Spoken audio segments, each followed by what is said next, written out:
All right, so this video is going to be about how to become a smarter athlete. And if you learn how to use this right in here, your brain, if you learn how to use that correctly, you can get better a lot faster. You can master your sport a lot faster.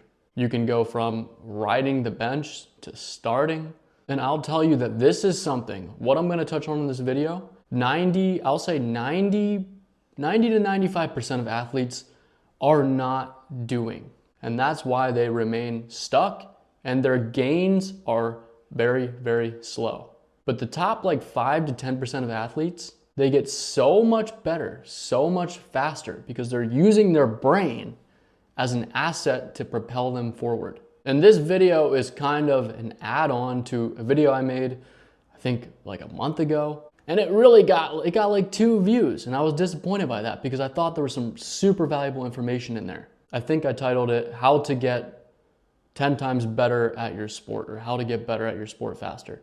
I'll link that at the end of this video. So to become an intelligent athlete, you have to develop what is called self-awareness. You have to gain full awareness or consciousness of yourself as an individual, as a human being.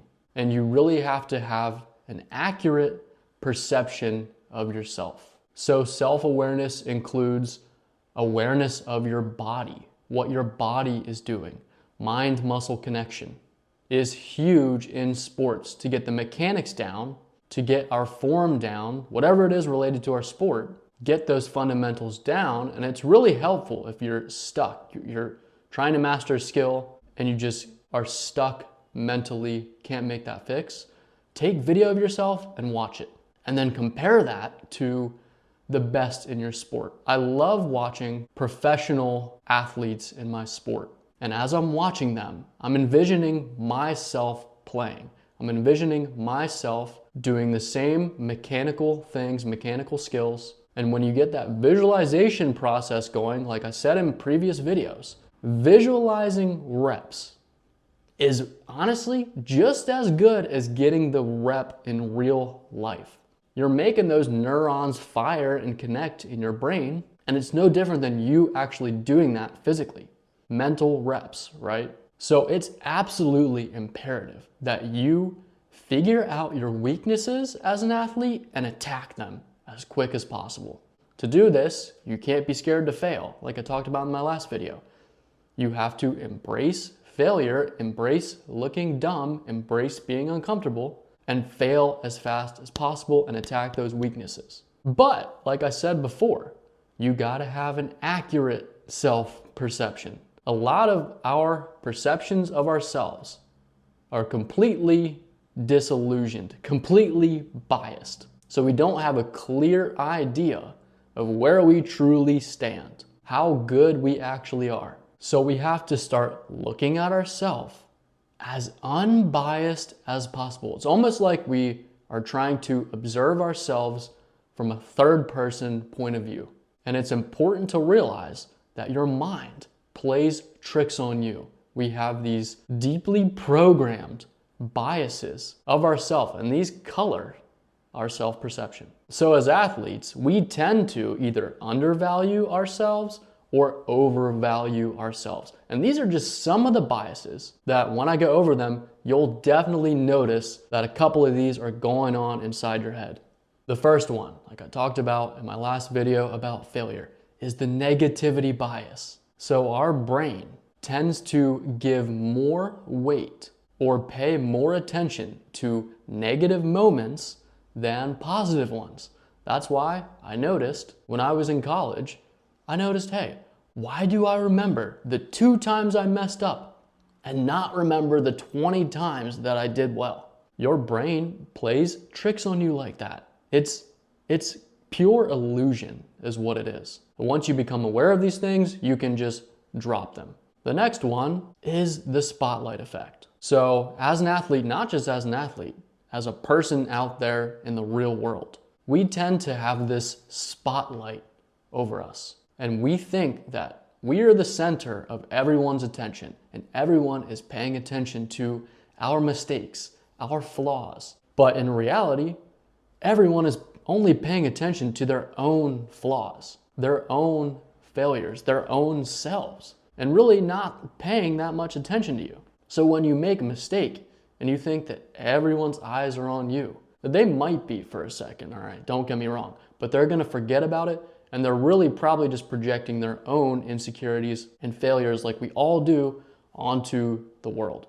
The next one's called the Dunning-Kruger effect. And this one is that beginners, when you first start, you overestimate your abilities. You could call it beginner's luck. You first get into something, you experience some success, you're like, oh, yeah, I got this, I mastered this. But then you really get into it and you realize, oh yeah, there's levels to this. I have a long way to go before I reach the top. Another one is called confirmation bias. This one plays a role in why you look at things so negatively, negative self-talk. So the confirmation bias is that we may look for evidence in our external world for something that we already believe. We're looking to confirm what we believe. We're not looking at life or at our athletic ability, whatever it is, as what it actually is. We kind of distort our reality to fit what we already believe. And if our beliefs are negative, no matter what goes on outside of us, we will interpret it negatively. And then you got recency bias. So the tendency for us to judge ourselves on our most recent performance and not from an overall perspective. So those are just a few. There's tons of biases out there, but once you become aware that you are illusioned in the head, it's easy to just let go of it.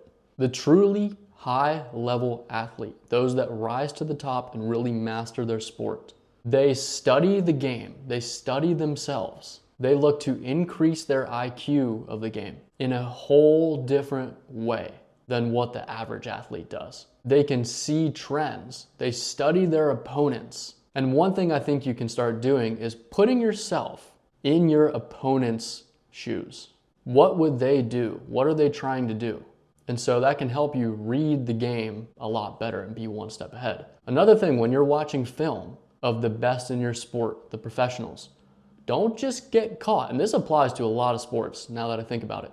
Don't just get caught watching the ball, right? That's the exciting part. But the thing that leads to what the ball does is what the athletes' bodies do.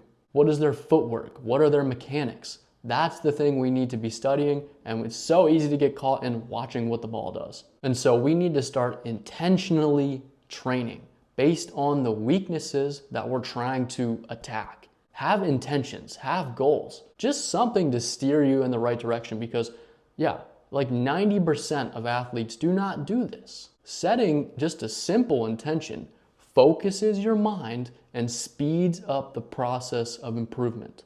And you can't make any excuses. You have to get better no matter what. If you really want to master your sport, everything you do in your life should be to benefit you and to improve you. So take inventory. What can you cut out of your life? What can you add? And don't make a freaking excuse like, oh, I don't have anyone to train with. I don't have anyone to play with. I don't have anyone to coach me. YouTube is a great coach. Okay, obviously use some judgment. Don't just listen to anyone. But you can learn a lot on there, and you can find tons of ways to train and improve by yourself. If you are really committed, you will find a way and you will not make any excuses. So that's what I got. I know that was kind of a lot there, but hopefully all of this stuff will help you to become an intelligent athlete and to speed up your rate of improvement. See ya.